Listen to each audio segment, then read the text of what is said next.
बिस्मिल्लाहिर्रहमानिर्रहीम। अस्सलाम वालेकुम। यार आज एक दो बातें करनी थी। लाहौर में जो है ना तंदूर मालिकान ने गरीब आवाम पे जो बम गिराया है वो ये है कि नान 30 रुपए का हो गया है और सादी रोटी 16 रुपए की हो गई। हम इस वक्त एक तंदूर के बाहर मौजूद हैं इस्लामपुरा में। तो यहाँ पे भी जो है ना अभी नान 25 का ही है, लेकिन इसके अलावा जितने भी तंदूर इस इलाके में या लाहौर शहर में मुत्तहिदा नान रोटी बेकर एसोसिएशन पंजाब की जानिब से जो एलामिया जारी किया गया है गुज़िश्ता रोज़, उसमें यह कहा गया है कि नान जो है ना 30 रुपए का और सादी रोटी 16 रुपए की। आगे मुल्क के हालात बहुत ख़राब हैं, लोग दो वक्त की रोटी के लिए तरस रहे हैं, लेकिन यहाँ पे जो है ना कोई पूछने वाला नहीं। ज़िलाई इंतज़ामिया है वो भी खामोश है। हमारी सूबाई गवर्नमेंट है वो सियासत खेल रहे हैं कुर्सी कुर्सी।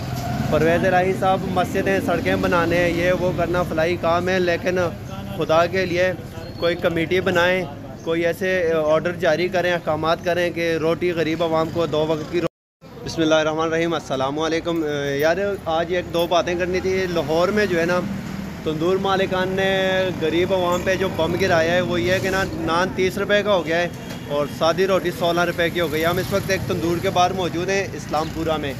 तो यहाँ पे भी जो है ना अभी नान 25 का ही है, लेकिन इसके अलावा जितने भी तंदूर इस इलाके में या लाहौर शहर में मुत्तहिदा नान रोटी बेकर एसोसिएशन पंजाब की जानिब से जो एलामिया जारी किया गया है गुज़िश्ता रोज़, उसमें यह कहा गया है कि नान जो है ना 30 रुपए का और सादी रोटी 16 रुपए की।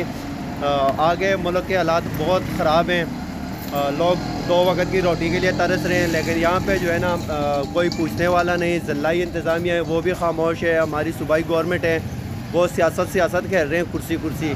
परवेज़ इलाही साहब मस्जिदें सड़कें बनाने ये वो करना फलाई काम है, लेकिन खुदा के लिए कोई कमेटी बनाएं, कोई ऐसे ऑर्डर जारी करें, अहकामात करें कि रोटी गरीब आवाम को दो वक्त की